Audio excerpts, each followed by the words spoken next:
لو تفرون النجف والكوفة كلها ما تحصلون مثل هاي الصينية، لا من باب الترتيب ولا من باب السعر البلاش، وحتى التوصيل هم بلاش. الكل مناطق النجف والكوفة، صينية كاملة عليها دجاجة مشوية داخل فرن حراري، ويا البوتيتا، ويا نوعين من التمن، ويا المقبلات والشطة الحارة والصمون ب10,000 دينار، وتوصلكم لأي مكان داخل النجف والكوفة، والتوصيل مجاني. وأرخص صينية مسخن فلسطيني راح تشوفوها ب10,000 دينار، عليها دجاجة كاملة ويا المقبلات والشطة والصمون، كل هذا 10,000 دينار، وهم التوصيل مجاني لكل مناطق النجف والكوفة. وب 12,000 دينار راح تاخذون 5 بيتزا، وهم توصلكم أي مكان داخل النجف والكوفة، والتوصيل مجاني من مأكولات الشهد.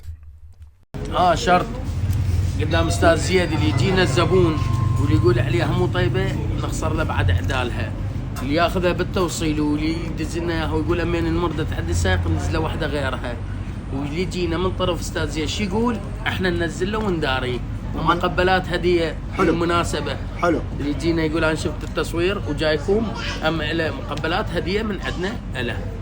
ويفتحون من الساعة 9 الصبح لحد الساعة 3 بالليل، وعنوانهم شارع كوفة نجف، مقابل مرقد الصحابي ميثم التمار، بصف محكمة الكوفة.